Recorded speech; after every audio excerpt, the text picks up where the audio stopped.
함께 보신 하나님의 말씀 베드로전서 3장 8절부터 12절에 있는 말씀 봉독해 드립니다. 제가 가진 성경 신약성경 379페이지입니다. 베드로전서 3장 8절부터 12절에 있는 말씀 봉독합니다. 마지막으로 말하노니 너희가 다 마음을 같이하여 동정하며 형제를 사랑하며 불쌍히 여기며 겸손하며 악을 악으로 욕을 욕으로 갚지 말고 도리어 복을 빌라. 이를 위하여 너희가 부르심을 받았으니 이는 복을 이어받게 하려 하심이라. 그러므로 생명을 사랑하고 좋은 날 보기를 원하는 자는 혀를 금하여 악한 말을 그치며 그 입술로 거짓을 말하지 말고 악에서 떠나 선을 행하고 화평을 구하며 그것을 따르라. 주의 눈은 의인을 향하시고 그의 귀는 의인의 간구에 기울이시되 주의 얼굴은 악행하는 자들을 대하시느니라 하였느니라. 아멘. 이제 우리 자녀들이 새 학기를 맞이하여서 어떤 자녀들이 이제 멀리 대학을 떠나게 되고 또 새 학년에 올라가게 됩니다. 이렇게 우리 자녀들이 이렇게 잘하는 것을 볼 때에 참 기특하고 하나님 앞에 감사하는 마음이 더 많이 있습니다. 그러나 우리 자녀들이 이렇게 몸으로만 육신적으로만 잘하는 것이 아니라 참 성숙해져가는 모습을 보면서 더욱더 뿌듯한 마음이 많이 있죠. 근데 우리 자녀들이 자라게 되는 것을 보면 그냥 그렇게 성숙해지는 것 같지 않습니다. 이렇게 많은 어떤 실수와 잘못 또 실패도 경험하게 되고 나름대로 어떤 아픔 속에서 우리 자녀들이 성숙해지는 것을 보게 됩니다. 자, 저는 오늘 말씀을 통해서 이렇게 우리 자녀들을 새 학기 또 새 학년에 올려 보내면서 우리 각자 자신들을 살펴보기를 원합니다. 과연 우리는 얼마나 지금 성장하고 성숙한 그리스도인으로 변화되어 가고 있는가.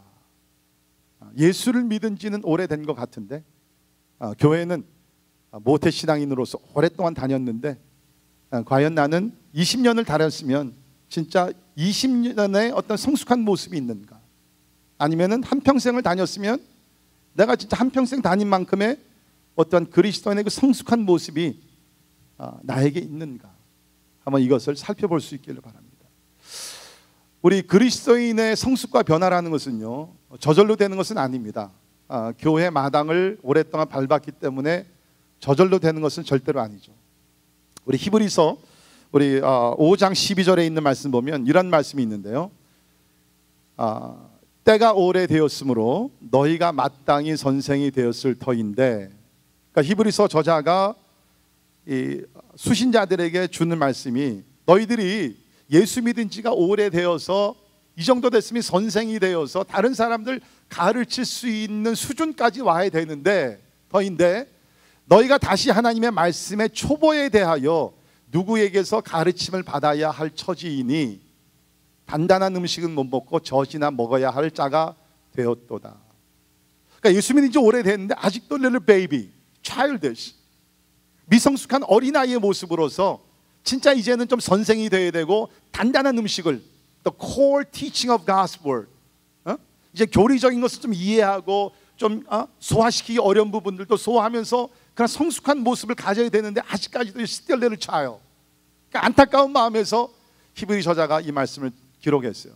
이는 젖을 먹는 자마다 어린아이니 의의 말씀을 경험하지 못한 자요 단단한 음식은 장성한 자의 것이니 그들은 지각을 사용함으로 연단을 받아 선악을 분별하는 자들이니라.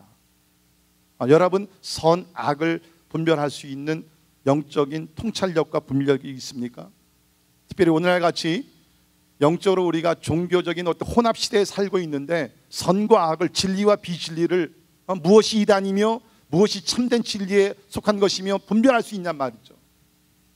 성숙한 자들은 선악을 분별해야 된다는 거죠. 그러므로 우리가 그리스도의 도의 초벌을 버리고 첫 번째 권면의 말씀은 뭐냐? 그리스도 도의 초벌을 버리라는 거예요. 그러니까 영어로 보게 되면은 Leave the elementary teachings of Christ. 굉장히 초보적인 그러한 가르침은 이제는 더 이상 너희들 그것은 이미 다 알고 있는 것이기 때문에 거기서 이제 좀 벗어나라는 것이죠. 버리고 죽은 행실을 회개함과 하나님께 대한 신앙과 세례들과 안수와 죽은 자의 부활과 영원한 심판에 관한 교훈의 털을 다시 닦지 말고 되풀이하는 신앙을 하지 말고 1학년을 계속 또 다니지 말고 뭐요? 완전한 대로 나아갈지니라. 영어로 보게 되면 go unto maturity. 성숙함으로 나가라. 성숙함으로 나가라. 아마 이 히브리서를 받았던 성도들 가운데는 예수 믿은 지 연도수가 상당히 오래됐는데 성숙도는 굉장히 낮았어요. 안타까워서 주는 말씀. 저는 오늘 본문 말씀을 중심으로 해서 혹시 여러분들 가운데 교회를 오래 다녀서 초보적인 것은 잘 알고 초보적인 것은 다 터득을 했는데도 아직도 거기에 머무르신 분들, 아직도 1학년 수준에, 아직도 초등학교 수준에 머무르 계신 분들은 좀 이제는 살 시즌을 맞이하면서 결단을 내리셔서 믿음의 성숙함으로 도전하며 나갈 수 있기를 주의 이름으로 축원합니다. 이제 그러기 위해서는 내가 지금 나의 현주소를 알아야 돼요. 나의 지금 모습, 내가 지금 얼마나 성숙하고 성숙하지 못하고 그것을 우리가 알아야지, 내가 아직 실력이 이거밖에 안 되는구나. 그것을 알아야지 내가 배워서 잘할 수 있는 것입니다. 그래서 저는 오늘 말씀을 통해서 우리의 성숙도를 측정할 수 있는 8 checkpoints, 그 8가지의 점검표를 여러분에게 말씀드리려고 합니다. 이 말씀을 들으시면서 나는 이런 부분에서 성숙한다, 나는 이 부분에서는 아직도 성숙하지 못하는구나. 그것을 여러분께서 나름대로 어떻게 좀 이렇게 점수를 매기시면서 나의 성숙도는 my maturity level is this, 이 정도의 성숙도가 있구나. 그래서 여러분께서 한번 자신을 살펴보시면서 말씀을 보시기를 바랍니다. 우리 오늘 말씀은 사실은 모든 사람들을 위한 말씀입니다. 8절을 보시면 마지막으로 말하노니 너희가 다 마음을 같이하여. 사실 여기 한국 번역이 조금 잘못됐어요. 많이는 아니고요. 우리 NIV 성경에서는 finally all of you, 내가 너희 모든 사람들에게 이 말을 전하는데 그러면서 마음을 같이하라. 이제 그렇게 나가는 것입니다. 그러니까 다시 말해서 우리 2장에서 보게 되면 좀 더 구체적인 대상으로 베드로가 글을 썼죠. 예를 들면 우리 2장 12절부터 18절부터 보면은 사환들에게, 종들에게, 오늘날 얘기하면 종업원들에게 너희 윗사람을 이렇게 대하라, 그렇게 썼고요. 3장 1절부터 6절까지는 아내들에게, 특별히 예수를 믿지 아니하는 불순종하는 남편이 있다 할지라도 너희들은 이렇게 살라, 이 얘기를 했어요. 그리고 3장 8, 7절에서는 남편들에게 아내들을 어떻게 대해야 될 것인가 그렇게 말씀을 하고, 이제 8절에 와서는 다시 다 모든 사람들을 향해서 finally to all of you, 남편, 아내, 종들, 주인들, 모든 그리스도인들, 흩어진 나그네 모두들 이 말씀을 듣기를 원한다 라고 오늘 베드로가 시작을 합니다. 자, 그러면서 여기 보게 되면 우리 적어도 8가지의 점검표를 우리가 찾아볼 수가 있는데 간단하게 제가 여러분에게 말씀 소개해 드리도록 하겠습니다. 첫 번째 성숙을 우리 점검할 수 있는 표는 무엇이냐? 마음을 같이함입니다. 영어로는 unity. 8절에 마지막으로 말하노니 너희가 다 마음을 같이하여. 그렇죠? 마음을 같이하여. 영어로는 live in harmony with one another. 마음을 같이하여 사는 것이 그것이 성숙한 사람의 첫 번째 모습이라는 것입니다. 여기서 마음을 같이 한다는 것은 본질적으로 우리가 동의해야 되는 것을 마음을 같이 한다는 것이에요. 본질적으로. 그러니까 우리 성경상으로 보게 되면 우리의 절대적으로 필요한 교리들, 하나님의 존재, 성경의 권위와 구원론과 이 모든 것들, 아주 우리가 타협할 수 없는, 다른 것은 우리가 취할 수 없는 그러한 절대적인 본질적인 진리에 있어서 너희가 마음을 같이 해야 된다. 또 이것은 목표를 같이 해야 된다는 것입니다. 하나님의 교리, 하나님의 진리의 말씀을 중심으로 하나님께서 우리에게 주신 어떤 사명이 있는데 거기에 대해서 마음을 같이 하며 나가야 된다는 것이에요. 그러니까 여러분, 이것은 사실 가정도 마찬가지입니다. 부부의 불화가 왜 일어납니까? 마음이 하나가 되지 않기 때문에. 교회에서 왜 분쟁이 생깁니까? 마음이 하나가 되지 아니하기 때문에 분쟁이 생기는 거예요. 그러나 우리가 마음이 하나 되기 위해서는 가장 먼저 생각해야 되는 것은 뭡니까? 우리가 기본적인 것, 본질적인 것에 동의하지 않으면 안 된다는 것이에요. 그래서 우리가 성경을 보게 되면 예수 믿는 사람은 예수 믿지 않는 자와 멍에를 같이 하면 안 된다. 그 이유는 뭡니까? 본질적으로 우리는 다른 것을 추구하는 사람들이기 때문에, 다른 영이 있기 때문에 우리가 하나가 될 수 없다는 거예요. 그러나 이제 그리스도 예수 안에서 같이 거듭나고 하나님의 진리 가운데 그리스도 안에 거하는 사람들은 이제 우리가 마음이 하나가 되고 뜻이 하나 되고 본질적으로 우리가 같은 목표를 향해서 달려갈 수 있다고 여기서 이야기를 하고 있습니다. 자, 우리가 하나가 된다. 오늘날도 세상을 보게 되면 우리가 그런 캠페인이 많이 있죠. 하나 됩시다. 그런 운동이 많이 일어났는데 성경에서 얘기하는 이 마음이 하나가 되어야 된다는 것은 어떤 유니폼미티를 얘기하는 것이 아닙니다. 우리 영어의 유니폼미티라는 것은 뭡니까? 같은 옷을 입고 같은 말을 하고 같은 행동을 하고 뭐 이런 거. 그러니까 쉽게 얘기하면은 공산주의가 유니폼미티죠. 그래서 성경은요, 그러한 어떠한 유니폼미티를 얘기하는 것이 아니라 유니티를 얘기합니다. 성경에서 얘기하는 연합이라는 것은 다양성을 통한 유니티라는 거죠. Unity through diversity.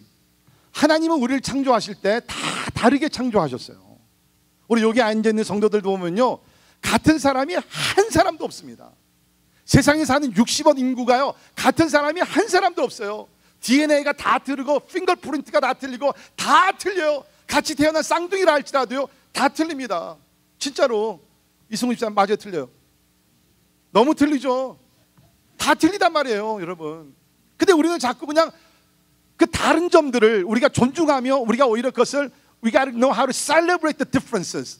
다른 점은 우리가 진짜 축제하며 감사하면서 존중하게 여겨야 되는데 우리는 자꾸 그것을 그냥 하나로 그냥 자꾸 뭉쳐야 된다는. 그거 잘못된 거지. 하나님은 그런 것을 원하는 것이 아니라 다양하게 우리를 만들어 주셨어요. 생각도 다르고 성품도 다르고 은사도 다르고 다 다릅니다. 여러분, 오늘 우리 찬양팀이 진짜 아름다운 찬양을 하나님 앞에 올려드렸는데 얼마나 달라요. 어떤 사람들은 목소리가 너무 좋습니다. 어떤 사람들은 악기를 잘 다룹니다. 이런 것들이 조화를 하모나이즈 해가지고서 하나님 앞에 영광을 돌리는 것이에요. 제가 사실 이제 지난주에 휴가를 받아서 다른 교회 갔었는데 참 교회는 크고 막 건물은 웅장한데 이 찬양은요 진짜 초보적인 그런 찬양팀이더라고요. 이게 그냥 그 앞에서 찬양하신 분들이 이게 그냥 가만히 서가지고서 뭐 이게 뭐가 안 되는, 박자들도 너무 안 맞고 가만있어. 이거 괜히 또 오늘 그 떴다가 그 교회에서 보게 되면 또 이게 저긴데. 근데 오늘 참 우리 찬양팀 얼마나 은혜, 할렐루야, 아멘. 근데 보세요, 얼마나 다릅니까? 특별히 우리 오늘 일렉트릭 기타 우리 백종원 형제, 야 어떻게 아버지는 재주가 하나도 없는데 진짜 은혜스럽게 얼마나 찬양. 여러분, 다 같이 우리가 기타만 치면 어떻게 되겠어요? 다 같이 노래만 하면 어떻게 되겠어요? 아니잖아요. 다양한 것이 있기 때문에 그 가운데서 하모니가 만들어지게 되고 거기서 우리가 기쁨을 누릴 수 있는. 그러니까 성경에서 얘기하는 이러한 유니티라는 것은요, Unity through diversity. 한번 따라 하시기 바랍니다. 영어 좀 배웁시다. Unity through diversity. 마지막이 좀 발음이 안 되지만 그래도 that's okay. 그러니까 여러분께서 부부 생활도 마찬가지예요. 왜 당신은 나랑 이렇게 왜 이렇게 틀리냐? 그게 아니라 오히려 틀리기 때문에 하나님께서 우리를 배우자로 만들어 주셨고 부부로 만들어 주심을 믿습니다. 그러니까 우리는 다른 점들을 존중할 수 있고 다른 점들을 더 우리가 더 appreciate 할 수 있는 넓은 마음이 우리 가운데는 필요하다는 것입니다. 그렇다고 해가지고 여기서 성경에서 얘기하는 여기 마음이 같이 한다는 것은요, 소위 얘기하는 만장일치, unanimity, 그걸 얘기하는 것도 절대로 아닙니다. 가끔 이제 회의를 하다 보면 다른 의견이 나올 수 있어요. 다른 의견이 나왔을 때 여러분 절대로 긴장할 필요가 없습니다.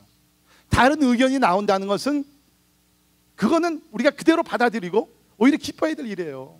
그러니까 문제는 뭐냐? 다른 의견들이 나왔을 때 그것을 우리가 반대표로 막 이렇게 반응하는 것이 아니라 그것을 최고의 것을 찾을 줄 아는. 그래서 다른 의견들을 수용해서 최고의 것을 결정할 수 있는 것이 그것이 하나님께서 원하시는 지혜라는 것입니다. 그러니까 성경에서 얘기하는 너희가 마음이 하나가 된다는 것은 이러한 넓은 뜻이 있다는 것입니다. 그러니까 우리가 신앙생활하면서도 이것을 배워야 되는 거예요. 참 저는 감사한 것 중에 하나가 제가 나온 신학교가 트리니티 이벤젤리컬 디비니티 스쿨이라는 세계적인 그러한 신학교인데 그런데 그 신학교는 초교파입니다. 그래서 여러 교파의 그러한 신학생들이 모여서 하나님의 말씀을 배워요. 이제 초교파 신학교이기 때문에 교수님들도 배경이 다 달라요. 뭐 감리교, 침례교, 오순절파, 뭐 you name it. 교수들도 너무너무 다양해요. 그러다 보니까 가르치는 것도 궁극적으로 같은 교리입니다. 궁극적으로 같은 것을 가르치는데 그러나 그 접근하는 그러한 방법론에 있어서는 다 다릅니다. 예를 들면 제가 이제 교회론을 배우면서 그 가운데 종말론을 에스카탈로지를 배우게 되는데 여러분이 아시는 대로 종말론 가운데 나오는 것이 뭐냐면은 천년 왕국이라는 것이 있습니다. 천년 왕국. 예수님께서 이제 이 땅에 오셔서 여기서 천년 동안 왕국을 이루시고 그 다음에 천년 왕국이 끝나게 되면 영원한 지옥과 영원한 천국이 갈라지는 것이에요. 근데 천년 왕국은 우리가 성경에 나온 대로 그대로 다 이해하고 믿습니다. 그러니까 제가 나온 신학교도 우리 교회와 같이 전 천년선을 믿습니다. 다시 말해서 예수님께서 천년 왕국 이루기 전에 오셔서 이 땅에서 천년 왕국을 이루시고 그 다음에는 이제 영원한 천국과 지옥으로 갈라지는 것, 그것을 믿어요. 전 천년선을 믿는데 동일하게. 그러나 우리가 성경을 보게 되면 그 천년 왕국이 이루어지기 전에 뭐가 있습니까? 7년 대환란이 있습니다. 7 years of tribulation.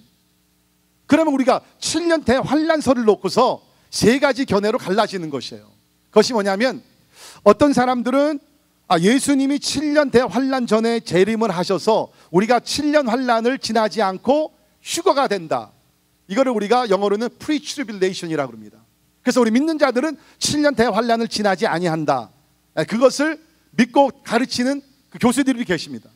혹시 여러분들 가운데 그런 분들 계시죠? 그걸 믿으시면 한번 손 들어보세요. 나는 우리 성도들은 7년 대환란을 지나지 않게 될 줄은 믿습니다. 손 들어보세요.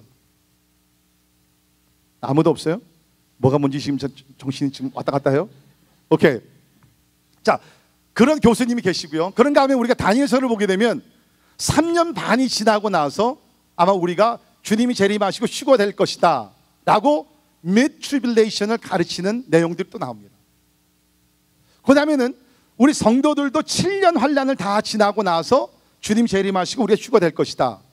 그것을 가르치는 그러한 신학자들도 있습니다. 그러니까 천년 왕국은 다 우리가 동의해요. 그러나 예수님께서 7년 환란 전에 오시는지 중간에 오시는지 아니면 끝나고 오시는지, 그래서 우리가 휴거되는 것, 그것에는 세 가지 다른 견해가 있다는 거예요. 그러니까 같은 코스를 우리가 택하면서도 세 분의 교수들이 들어오셔가지고 그 자기의 어떤 주장을 이렇게 가르치시는 겁니다. 근데 놀라운 것은 이 교수들이 완전 천재 수준의 그러한 교수님들이신데 자기의 주장을 다 프레젠테이션 하고 나서는 반드시 하는 얘기가 있어요. 나는 내가 이것을 믿고 이것을 주장하지만은 I may be wrong. 내가 잘못될 수도 있다. 왜? 성경에는 다른 견해에 대해서도 가르치는 힌트를 하는 구절들이 많이 나오기 때문에. 그러나 나는 이것을 믿는다. 그렇게 꼭 끝을 냅니다. 그러면서 다른 교수님의 주장을 존중해주고 우리는 열린 마음으로 성경을 바라봐야 된다. 무엇입니까? 핵심적인 교리, essential theology, doctrine, 핵심적인 교리는 우리가 타협할 수가 없어요. 한 가지밖에 없습니다. 그러나 방법론에 있어 가지고서는 그것이 우리가 열린 마음으로 다양한 방법을 취할 수가 있다는 것입니다. 그러니까 오늘 우리가 성경에서 얘기하는 마음을 같이 한다는 것은 우리 항상 같은 의견에 동의하고 같은 말과 같은 것을 그게 아니라 다양성 가운데서 열린 마음을 가지고 서로를 존중하면서 하모나이즈가 돼가는, 조화를 이뤄가는 것을 말한다는 것입니다. 그러니까 여러분의 가정에서도 마찬가지예요. 아내와 남편 가운데 어떠한 다른 점이 있다 해서 여러분께서 그걸 두려워하지 마시고요, 긴장하지 마시고요. 이것 때문에 우리가 더 아름다운 문화를 만들어갈 수 있구나. 그러한 우리가 마음을 가질 수 있기를 간절히 바라고요. 그것이 성숙한 사람의 모습이라는 것입니다. 자, 두 번째, 동정하는 마음입니다. 여기 보니까는 마음을 같이하여 동정하며, 영어로는 sympathy죠.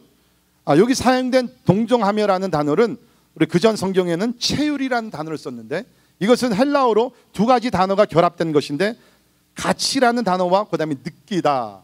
그러니까 여기서 동정이라는 것은 같이 느끼다라는.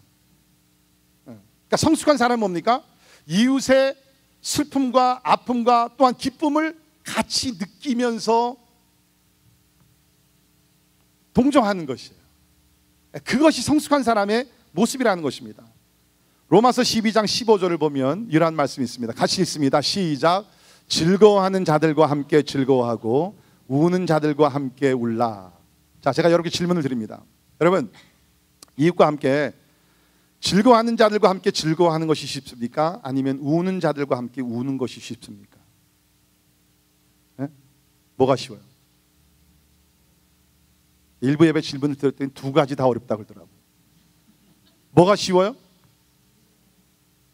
즐거워하는? 즐거워하는 게 뭐가 어려워요? 맞죠? 여러분, 고통을 당하고 슬픔을 찾아가서 위로하고 슬픔을 같이 나누는 것, 그냥 정신만 바른 사람이면 할 수 있어요. 그런데 이웃이 즐거워할 때, 기뻐할 때, 성공할 때, 잘 될 때 진짜 가서 마음 중심에서 축하해주고 축복해주고 박수해주고 칭찬해주고. 이것이요. 제 생각엔 그래서 사도 바울은요, 글을 쓸 때 이 순서를 상당히 중요시 여겼는데, 그래서 더 힘들기 때문에 바울이 즐거워하는 자들과 함께 즐거워하라. 왜? 이것이 우리가 본성으로는 불가능하기 때문에. 지금 옆집에는 잘 돼가지고 명문대학에 가고 좋은 직장 가지고 결혼하고 애 낳고 지금 막 잘하고 있어요. 근데 우리 집에는 지금 뭐가 안 돼가고 있거든요. 그런 상황에서 다른 사람이 잘 될 때 즐거워할 수 있어요? 어렵잖아요. 사촌이 땅을 사면 우리가 즐거워해요? 배가 아프잖아요. 그러니까 여러분, 여기서 얘기하는 동정한다는 것이 결코 그렇게 쉽지는 않다는 것입니다. 그러니까 우리가 같이 그 슬퍼하고 기뻐하고 이것을 누리기 위해서는 특별히 교회 안에서 여러분께서 뭐를 깨달으셔야 되냐면, 우리 고린도전서 12장에 보게 되면 교회를 그리스도의 몸이라 그랬습니다.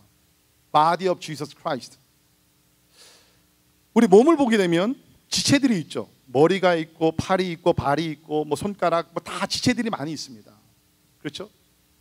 그러니까 교회를 그렇게 표현을 했어요. 교회가 예수 그리스도의 몸인데 교회 안에는 많은 지체들이 있다는 거예요. 성도들 한 사람 한 사람들이 다 그 몸의 지체라는 거예요. 근데 그 지체가 한 사람도 빠져서는 안 돼. 모든 지체가 다 중요하다. 이제 그러면서 얘기한 것이 뭐냐면은, 한 지체가 고통을 당하면 모든 지체가 고통을 느끼지 않느냐. 여러분, 그렇지 않습니까? 여러분, 우리 손가락 하나요, 여기 손가락 하나에 조금 우리가 어떤 상처를 입으면요, 몸 전체가 고통을 느낍니다. 여러분, 가끔 이제 문을 닫을 때라든지 아니면 차문을 닫을 때 잘못 끼어가지고 손가락 하나가 끼잖아요.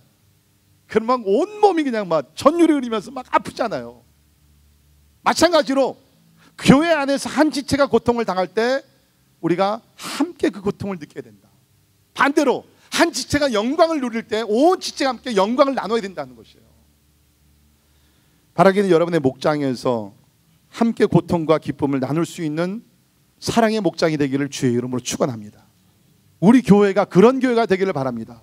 다른 성도의 가정이 잘 되고 성공하며 나아갈 때 우리가 주 안에 진심으로 기뻐하며 축복해주는 그러한 사랑이 넘치는 교회가 되기를 주의 이름으로 축원합니다. 그것이 성숙한 사람의 모습이라는 거예요.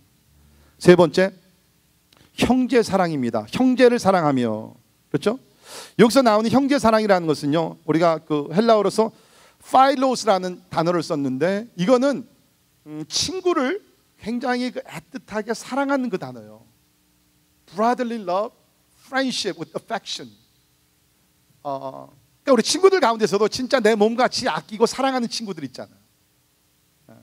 그런 그 사랑을 얘기하고 있는데, 특별히 성경을 보게 되면 형제 사랑은요, 어떤 의미가 있냐면 보호해주는 의미가 있습니다. Protection, 보호해주는 의미가 있어요. 이번에 9월 달에 우리 교회 부흥회 강사로 오시는 분이 저하고 굉장히 가까우신 분입니다. 저 형님이 오시게 되는데 저보다 나이가 4살 많아요. 그런데 진짜 throughout my life, 제가 이제까지 살아오면서 저희 형님은 저를 보호하는, 그러니까 영적으로 모든 면에서 보호해주는 형이었어요. 그렇다고 뭐 용돈은 준 것은 없습니다. 항상 좀 맺혀 있는데, 그러나 이렇게 보호해 주니까는 제가 항상 이렇게 기대는, 뭐 1년에 우리가 같은 주에 살지만은 몇 번 못 만나요. 그러나 항상 이렇게 제가 의지할 수 있는 그 존재예요. 그것이 성경에서 얘기하는 형제 사랑입니다. 바라기는 우리가 같은 여기 공동체 안에서 생활을 하게 되면서 이런 형제 사랑을 나눌 수 있기를 바라요. 허물 없이, 부담감 없이 서로 우리가 기댈 수 있고 서로를 보호해 줄 수 있는 그러한 형제 사랑을 나눌 수 있기를 주의 이름으로 축원합니다. 계산적으로 나누는 것이 아니라 내가 이만큼 해줬으니까 너도 이렇게 해줘, 그것이 아니라 무조건적으로 진짜 형제 사랑을 함께 나누면서 그 사람이 나를 인해서 보호를 받고 쉼을 얻고 안식을 누릴 수 있는, 그것이 성경에서 얘기하는 형제 사랑. 아마 우리가 성경에서 이 형제 사랑을 잘 실천한 사람 한 사람을 뽑는다 그러면 아마 우리가 요나단을 우리가 뽑을 수 있을 것 같습니다. 여러분 아시죠? 요나단은 사울 왕의 아들이었습니다. 그러나 사울 왕이 다윗을 시기 질투해서 죽이려고 했죠.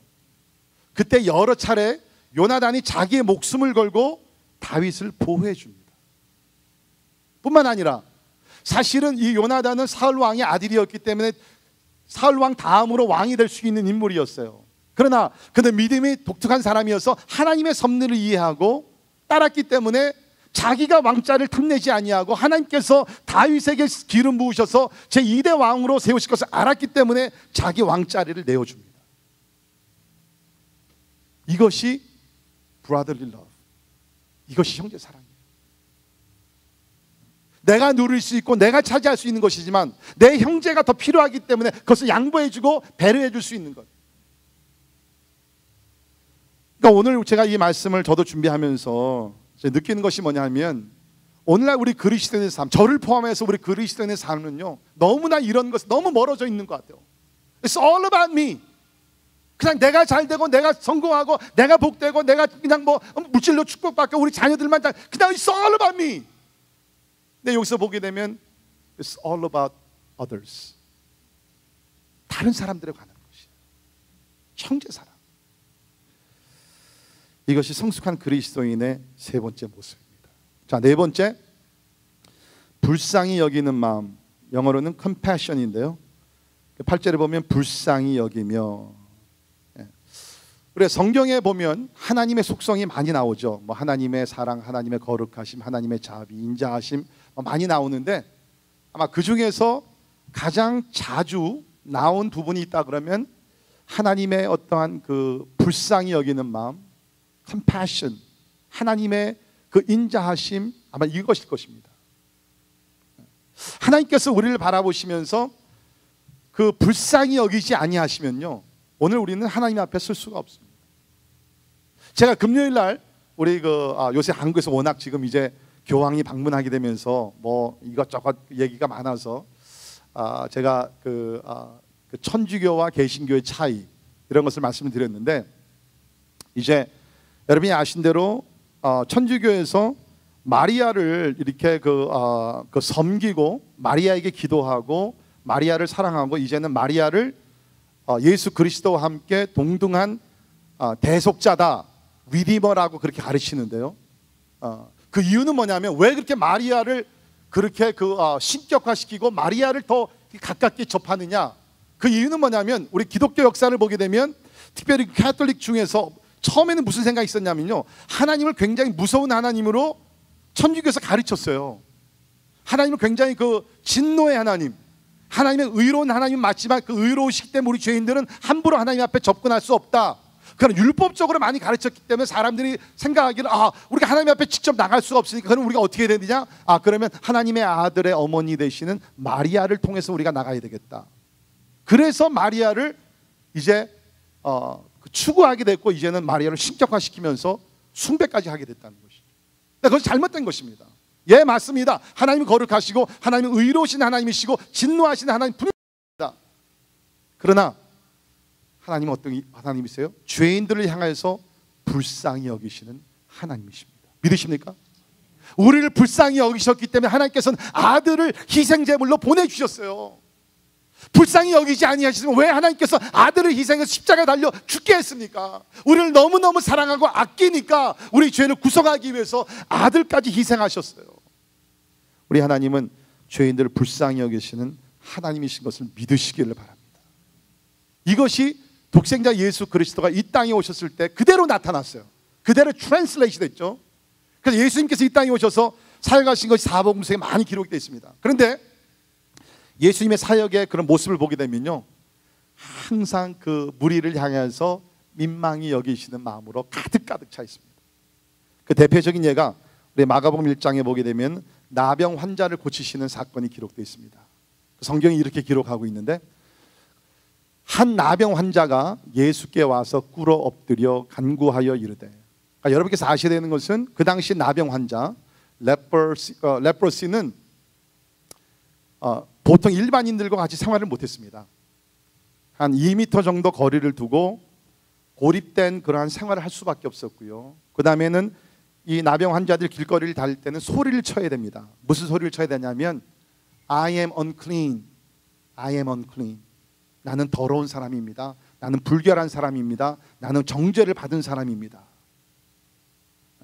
그때는 나병이 왜 걸리느냐? 죄 때문에 하나님의 징계로서 임한 것을 사람들이 믿었거든요. 그렇게 불렀어요.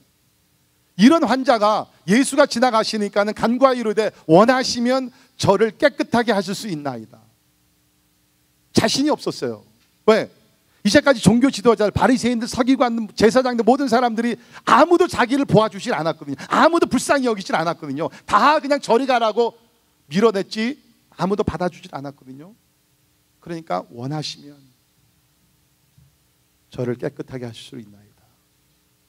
예수께서 불쌍히 여기사 손을 내밀어 그에게 대시며, 이것이 유대 전통으로는 불법이었습니다.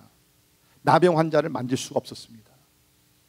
근데 예수님은 모든 유대 전통을 다 깨부시고 이 불쌍한 나병 환자에게 손을 대시면서 안수하시고 고쳐주셨어요. 불쌍히 여기사. 참 제가 오늘 안타까운 것 중에 하나가 뭐냐면, 요사이 소위 얘기하는 이제 힐링 미니스트리, 어떤 치유 사역에 대해서 세미나도 있고 있습니다. 근데 여러분, 치유라는 것은요 기술로 하는 것이 아닙니다.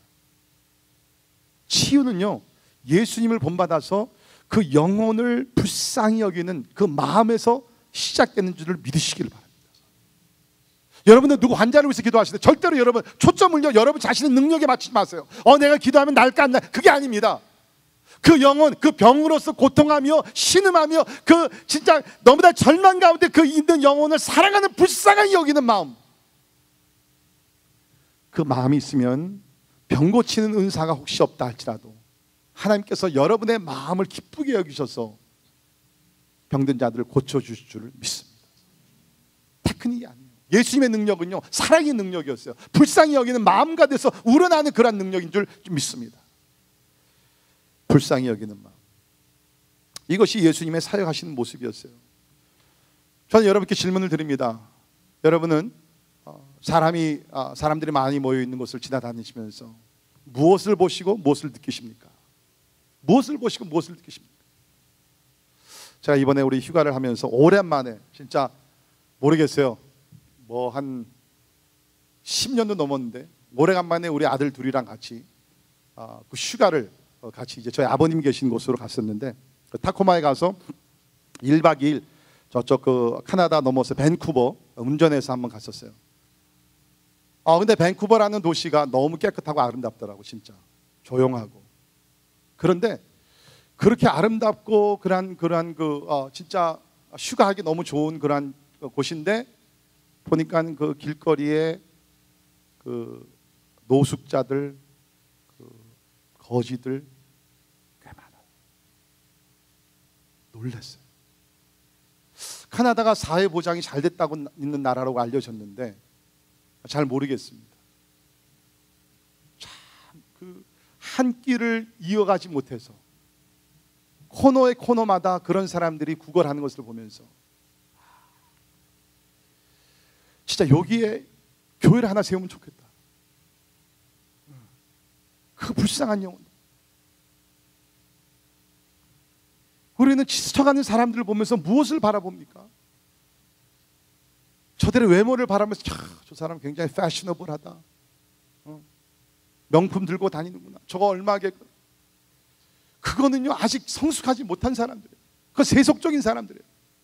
우리 사람들을 바라면서 그 영혼을 바라봐야 되고, 그 영혼이 구원을 받았냐 못 받았냐 그것을 바라봐야 되고, 또 더욱더 나가서 우리가 교회 안에서도 우리가 서로를 바라보면서 그 마음에 상처가 있는 사람들을 바라보면서 그 상처를 내 상처로 느끼며 동정하면서 불쌍히 여기는 마음이 있어야 된다는 거예요. 희한하게요, 교회를 오래 다니면 마음이 느긋해지고 동정이 많아지고 사랑의 눈이 많아지고 그래야 되는데 이상하게 굉장히 비판적으로 변질돼 가는 것을 보게 돼요. 이게 잘못된 것이에요. 이거는 바리새인적인 신앙입니다. 성숙한 사람들이라 그러면 상대방의 아픔, 실수, 실패 그 고통을 보면서 내가 막 눈물이 나와야 돼요. 그것이 성숙한 사람의 모습이라. 불쌍히 여기며. 자, 다섯 번째, 겸손입니다. 불쌍히 여기며 겸손하며. 형제 사랑을 지속하기 위해서는 겸손이 필요하죠. 대부분의 우리 관계가 금이 가고 거리가 생기고 깨지고 부서지고 위기를 당하는 거 왜 그래요? 겸손이 사라지고 대신에 교만이 들어와서 그래요. 지금 여러분들 가운데 어떤 대인 관계라도 부부든지 부모 자녀든지 아니면 성도들인지 뭐 코월커라든지 이렇게 보게 되면 어느 관계에서 만약 금이 가고 좀 멀어졌어. 왜 그러냐? 겸손 대신에 교만이 들어와서 그래요. 내가 더 낫고 나는 맞고 너는 틀리고 나는 더 잘났고 너는 그렇지 못하고. 그러다 보니까는 관계가 점점 멀어지는 것입니다. 그렇기 때문에 아름다운 사랑의 그 관계를 지속하기 위해서는 무엇보다도 우리에게 겸손한 것이 필요해요. 근데 여러분, 겸손을 잘해야 됩니다. 여러분, 겸손은요 절대로 겉으로 뭐 우리 집사님, 우리 장로님 뭐 막 몸을 굽히면서 그게 겸손 아니에요. 여러분, 몸을 굽시면서 속으로는 그럴 수 있어요. 중요한 것이 겸손은요 마음의 태도, 마음의 자세입니다. 그래서 NASB에서는 여기서 어떻게 번역했냐면은 humble in spirit, humble in spirit, 겸손한 그 마음의 자세, 겸손한 영이라는 것이에요. 자, 무엇이 온전한 겸손이냐? 우리 성경을 보게 되면 거짓된 겸손이 나오는데요. 골로새서 2장 18절을 보면 이 말씀이 있습니다. 아무도 꾸며낸 겸손과, 그런 말이 나. false humility, 꾸며낸 겸손. 마음에는 없어요. 그렇지만 겸손한 척하는 거죠. 꾸며낸 겸손, 가식적. It doesn't count. 진실한 겸손이 우리 필요합니다. 자, 성경을 보게 되면 겸손에 대해서 많이 가르치지만 그 겸손은요, 성경을 보면 겸손은요 항상 섬김으로 나타납니다. 겸손은요 섬김으로 나타나요. 섬김이 없는 겸손은요, 이건 가식적인 것이에요. 온전치 못한 것입니다. 자, 우리가 예수님을 보면 나는 마음이 온전하고 겸손하니 나의 멍에를 메고 나에게 와서 배우라 그랬는데, 예수님은 겸손한 모습이 섬김으로 나타나셨죠. 그래서 만왕의 왕이 되신 예수 그리스도지만 이 땅에 오셔서 겸손히 자기 자신을 낮추시고 종의 형체를 가지시고 사람들을 위해서, 제자들을 위해서 발을 씻기시고 저들의 천한 모습을 그대로 받아주시고 저들 사랑해 주시고 결국엔 뭡니까? 죽기까지 겸손하면서 자신을 희생하셨어요. That's humility. 내가 한두 마디 뭐 인사를 겸손하게 했다, 그것이 겸손이 아니라 내가 그 사람의 밑으로 들어가서 그 사람의 필요를 채워주기 위해서 내 자신을 낮추고 희생하면서 내가 섬기며 나갈 때, 그것이 겸손한 사람의 모습이라는 것이죠. 바라기는 우리가 신앙생활을 하면서 우리의 겸손한 모습이 섬김으로 구체적으로 나타나기를 주의 이름으로 축원합니다. 참 우리가 그 교회의 개혁, 교회의 갱신, 이런 것들을 오늘날 많이 부르짖고 기도하고 있는데, 저는 그렇게 생각합니다. 특별히 우리 한국교회가 다시 한번 새롭게 되기 위해서는요, 그 방법이 다른 것이 아니에요. 또 하나의 무슨 뭐 쌤이나 어떤 교회 성장학 그런 것이 아니라 우리 한국교회의 새로운 부흥의 비결은 딱 한 가지라고 저는 보는데, 그것이 뭐냐면은 바로 이 겸손이에요. 겸손이에요. 목사들부터 겸손해져야 돼요. 이상하게 교회에서요, 교회의 직분은 다 섬기는 직분입니다. 한번 따라 하시기 바랍니다. 교회의 직분은 섬기는 직분이다. 네, 섬기는 직분이에요. 제가 목사 된 것이 무슨 뭐 대우를 받기 위해 섬김을 받기, 목사 절대로 아닙니다. 교회에서 장로를 세우고 권사를 세우고 안수집사를 세우고 하는 것, 왜요? 종이 되라고 하는 것이에요. 교회에 섬기는 자가 필요하기 때문에 섬기는 자로 일해 주십시오, 봉사하십시오. 그래서 세우는 것이 우리 재직들이에요. 근데 희한하게 특별히 한국 교회에서는요, 이것이 어떤 계급적인 어떤 인상을 주게 되면서 서리 집사 되면 안수 집사 반드시 돼야 되고, 안수 집사 되면 장로가 반드시 돼야 되고, 이게 무슨 뭐 올라가는, 이게 잘못된 것이에요. 직분은요, 하나님께서 섬기라고 주신 줄을 믿으시기를 바랍니다. 또 그대로 행해야 되는 것이에요. 한국 교회가 새롭게 되기 위해서는 겸손해져야 돼요. 교회 지도자들부터 겸손해져야 돼요. 우리 성경을 보면 이러한 덕망들, virtues 얘기하게 되면서 특별히 겸손을 상당히 제일 많이 강조했던 것 같아요. 그 성경에 그런 구절들이 많이 나오는데 우리 몇 구절만 여러분과 함께 나눕니다. 우리 시편 22편 26절에 보면 같이 읽죠. 시작. 겸손한 자는 먹고 배부를 것이며 여호와를 찾는 자는 그를 찬송할 것이라. 너희 마음은 영원히 살지어다. 아멘. 겸손한 자는 먹고 배부른다. 그러니까 무슨 뭐 육식이 아니라 영적으로 풍성한 삶을 누리는 사람이 누구냐? 겸손한 자들.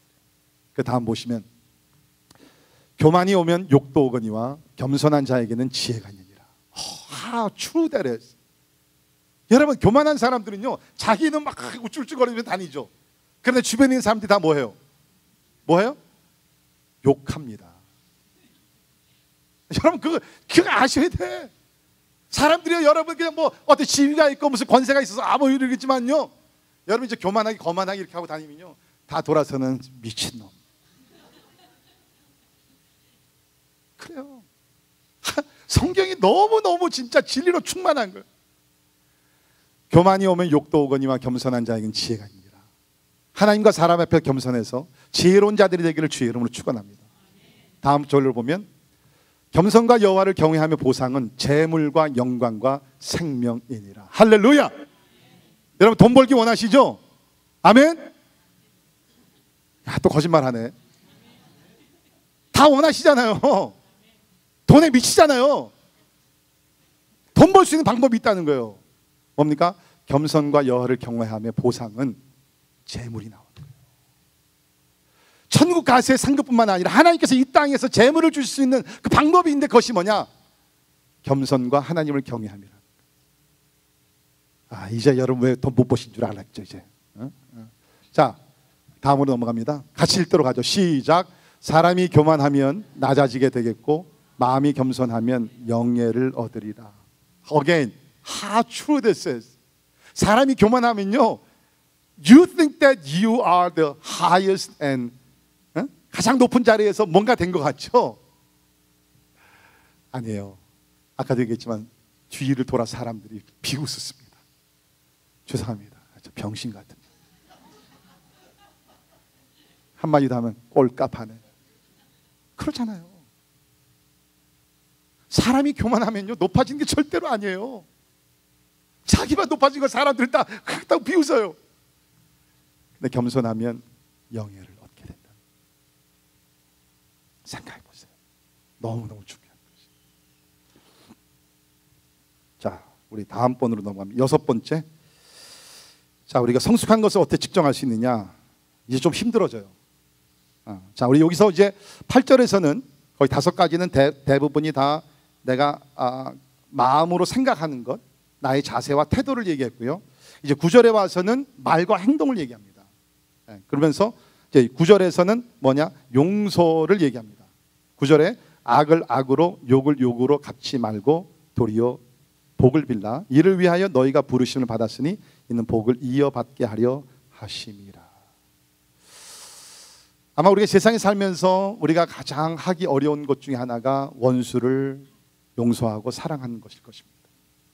그래서 그런지 사도 베드로도 순서적으로 나가게 되면서 먼저 8절에서 전제적인 것, 다시 말해서 마음을 같이하고 동정하고 형제사랑 불쌍히고 겸손 5가지를 먼저 이야기를 하고 나서 이런 것이 갖춰질 때 너희들이 할 수 있는 것이 있는데 그것이 뭐냐?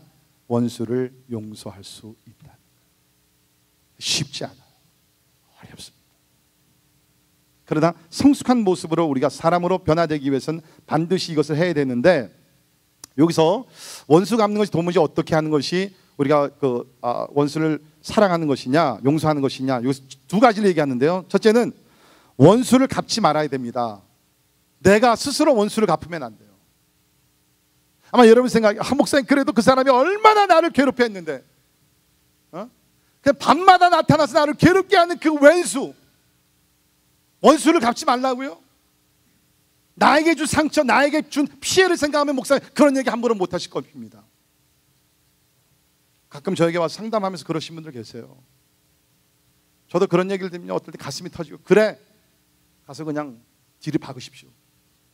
그러고 싶은 그런 케이스들이 있어요. 진짜 근데 성경은 뭡니까? 원수를 갚지 말라는. 그러면 어떻게 하느냐? 내가 속이 막 그냥 막 끌어올라가서 속병이 나고 있는데, 여러분, 원수는 갚아야 돼요.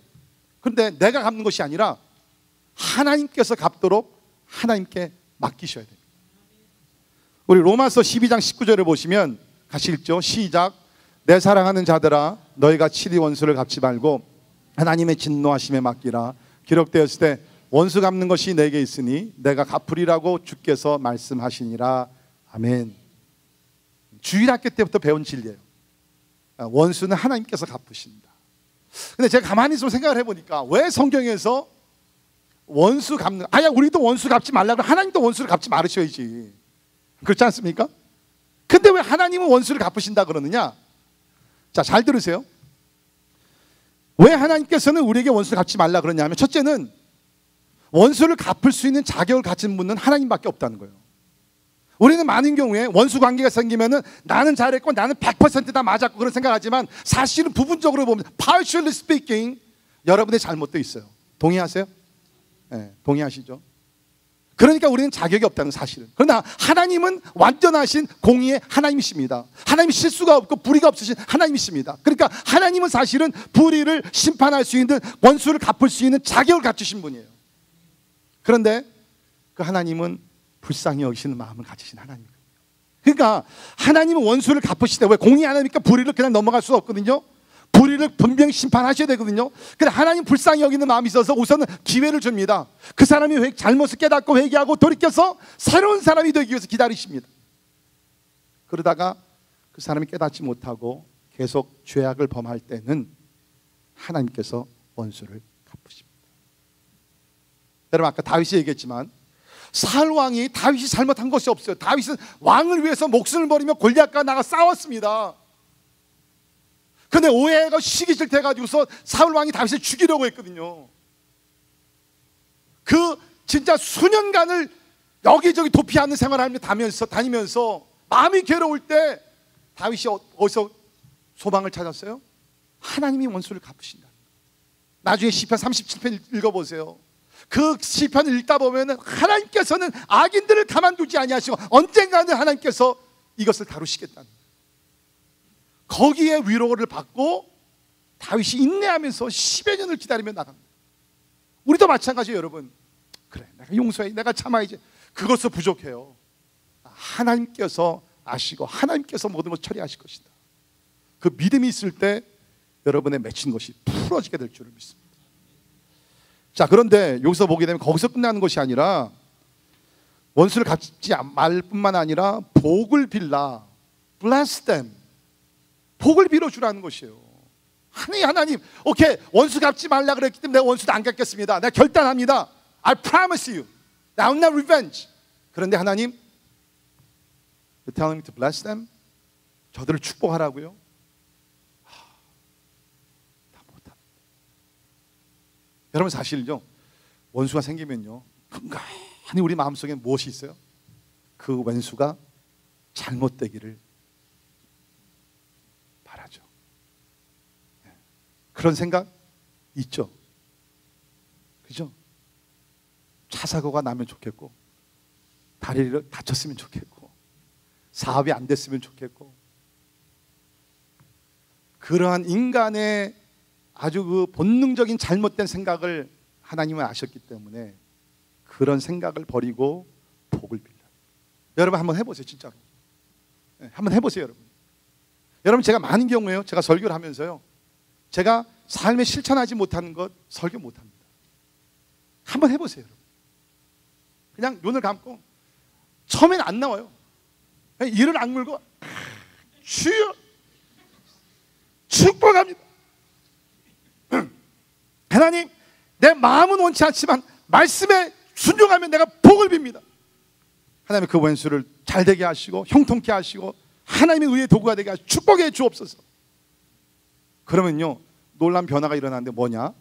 두 가지. 첫째는 하나님께서 기도를 들으시면서 그 원수를 변화시켜 주시는 은혜가 임합니다. 또 한 가지 변화는 뭐냐면 내 마음의 변화가 일어나요. 진짜 그 원수를 생각할 때마다 잠도 안 오고 그냥 막 속에서 불이 나고 그냥 막 화가 치밀어 올라가고 소화도 안 되고 예배도 못 드리는데, 내가 이 복을 비는 기도를 하니까 마음에 평화가 있고 밤에 잠을 잘 수 있어요. 소화가 돼요. 예배를 드릴 수가 있어요. 기도가 막히지 않아요. 이것이 하나님의 복이라는 것이에요. 여러분, 그 원수를 향해 생각하면서 이를 갈아보십시오. 여러분, 이만 아픕니다. 대신에 입술을 열어 축복해 보세요. 그 축복이 그 사람에게 가든지 뿐만 아니라 그 복이 우리에게 온다는 거예요. 자, 여기 보세요. 복을 빌라 이를 위하여 너희가 부르심을 받았으니 That's your calling. 하나님께서 여러분과 저를 그리스도로 만든 것이 이유 중에 하나가 뭐냐면 원수를 복 주시기 위해서, 복되게 하시기 위해서, 복의 기도를 하게 하기 위해서 우리를 부르셨다는 것이고요. 이는 복을 이어받게 하려 하십니다. 복이 끝나지 않고 복이 중단되지 아니하고 복이 계속 대대로 이어가게 하기 위해서 원수에게 복을 빌라는 거예요.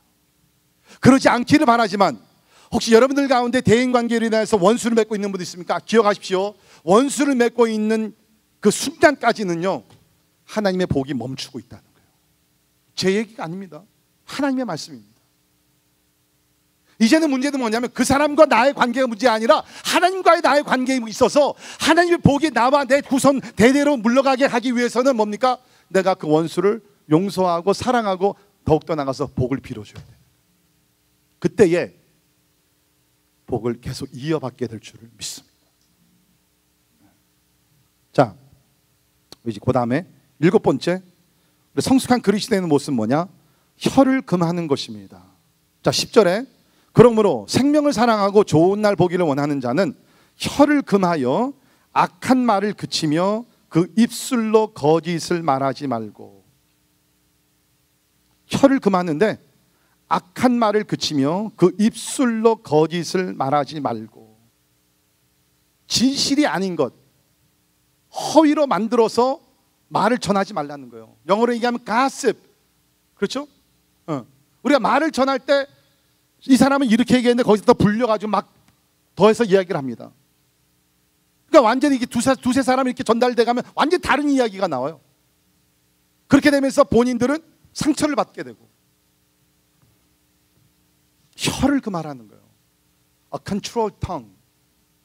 사실 여러분, 우리가 살면서 우리 몸에서 가장 많이 실수하는 지체가 있다 그러면 우리 혀일 겁니다. 그래서 야고보에서도 이런 말씀이 있습니다. 야고보 3장 2절에 보면 우리가 다 실수가 많으니 만일 말에 실수가 없는 자라면 곧 온전한 사람이다. 그러니까 이런 사람은 없어요. 그러나 말에 실수하지 않기 위해서 노력을 해야 된다는 것입니다. 여러분, 이 말이라는 것은요, 참 너무나 쉽게 가볍게 나가지만 사람을 살리고 죽일 수 있는 것이 말이라는 것입니다. 진짜 여러분, 사람을 살리고 죽이는 것이 말이라는 것이에요. 또 말이라는 것은 뭡니까? 한번 뱉으면 다시 주워 담을 수 없는 것이 말이에요.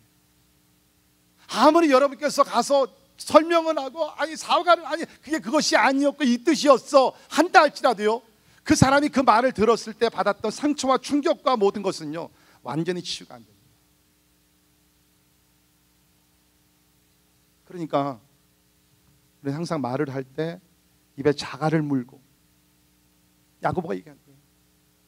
절제하면서 생각을 하고 또 한 번 생각을 하고, 우리는 말에 실수하지 않기 위해서 조심을 하라. 성경이 얘기하고 이것이 성숙한 그리스도의 모습입니다. 자, 마지막으로 11절에 보시면 악에서 떠나 선을 행하고 화평을 구하며 그것을 따르라 라고 얘기했어요. 악에서 떠나 선을 행하고, 악을 내가 범하지 않는다 그래서 성숙한, 그게 아닙니다. 선을 행해야 됩니다. 내가 원수 갚지 않겠다고 중단되는 것이 아니라 복을 빌어줘야 됩니다. 자, 악을 떠나 선을 행하고 화평을 구하며 그것을 따르라. 화목하면서 형제 사랑을 계속적으로 나가라는 것입니다. 자, 12절에 보면 약속이 나오는데 주의 눈은 의인을 향하시고, 다시 말해서 악을 떠나고 선을 행해서 화평을 구하는 자들은 하나님 보시기에 의인이 된다는, You become righteous people of God. 악에서 떠나 주의 눈은 의인을 향하신다는 거예요. 성경에서 하나님의 눈이라는 것은 뭐냐면 하나님의 관심이 있다는 거예요. 여러분 잘 들으세요. 성경을 보면 하나님 사랑이셨어요. 하나님께서 은혜 가운데 많은 사람들 구원하십니다. 그렇죠? 그런데 구원한 자들 가운데 하나님께서 특별한 관심을 가지신 사람들이 있어요. 아브라함에게 특별한 관심을 가지셨고요, 야곱에게 관심을 가지셨고, 여호수아에게 관심을 가지셨고, 기드온에게 관심을 가지셨고, 하나님께서 역사를 보게 되면 관심을 가진 사람들이 있어요. 하나님은 어떤 사람들에게 특별한 관심을 가지시느냐? 의인들에게. 선을 행하고 화평을 구하는 사람들 하나님께서 관심을 가지시고, 더욱더 나가서 뭡니까? 그의 귀는 의인의 간구에 기울이시다. 우리가 내일부터 특별 새벽 예배가 시작이 됩니다. 우리 많이 나오시기를 간절히 바랍니다. 그런데 우리가 준비할 것이 있어요. 기도하기 전에 준비할 것, 그것이 뭐냐? 하나님 앞에서 의로운 자들이 돼야 돼요. 그러니까 여러분 내일 새벽 예배 나오기 전까지 여러분 기도 많이 하세요. 마음속에 걸리는 것, 꺼리끼는 것, 성령께서 우리에게 책망하시는 것 하나님 앞에 회개하시고 의로운 마음을 가지고 주님 앞에 나와 기도하시기를 주의 이름으로 축원합니다. 성경 말씀이에요. 주의 눈은 의인을 향하시고 그의 귀는 의인의 간구에 기울이시되 주의 얼굴은 악행하는 자들을 대적하시네.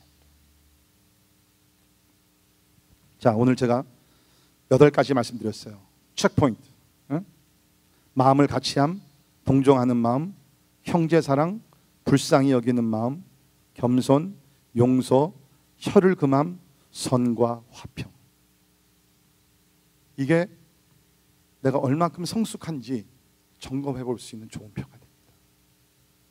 바라기는 우리가 하나님과 사람 앞에서 정직하여서 우리가 교회를 계속 그냥 왔다 갔다만 할 수 없잖아요. 여러분 생각해 보세요. 여러분의 자녀가 계속해서 초등학교에서 머문다 그러면 이제는 중학교로 올라가야 되고 고등학교로 올라가야 되고 대학교로 올라가야 되는데 올라가지 못하고 계속 그 수준에 머문다 그러면 부모의 마음이 얼마나 안타깝겠어요. 하나님 아버지도 마찬가지라고 저는 생각이 됩니다. 이제는 좀 성숙해야 되는데 아까 우리 히브리서 처음에 봤듯이 이제는 초보적인 신앙을 좀 버리고 성숙한 대로 나가야 되는데 왜 다시 자꾸 초보적인 신앙을 되풀이게 하느냐. 오늘 말씀을 통해서 우리 하나님 앞에서 깨닫고 결단하고 이러한 성숙한 성품의 열매를 맺는 성숙한 그리스도인이 되기를 주님의 이름으로 축원합니다. 기도하겠습니다. 하나님, 이제 간절히 기도하는 것, 우리의 예수를 믿으면서 우리의 성품이 주님을 닮아가는 성품이 되기를 간절히 소원합니다. 주님, 교회 마당만 밟으면서 연도수만 차가는 것이 아니라 우리의 성숙함이 그리스도의 장성한 분량에 이룰 수 있는 그 은혜를 우리에게 허락하여 주시옵소서. 하나님은 내가 어떤 사람인 줄 아십니다. 사람들은 잘못 측정할지 못할다 할지라도 You know who I am. You know what kind of person I am. 하나님은 내가 어떤 사람인 것을 누구보다 정직하게 잘 아십니다. 하나님이여, 하나님 앞에 겸손히 엎드리게 하시고 우리의 부족함을 깨닫고 인정하고 이제 하나님의 은혜와 성령의 도우심 가운데 이러한 성숙한 모습으로 변화될 수 있도록 또 한 번의 은혜를 허락해 주옵소서. 예수님 이름으로 간절히 기도하옵나이다.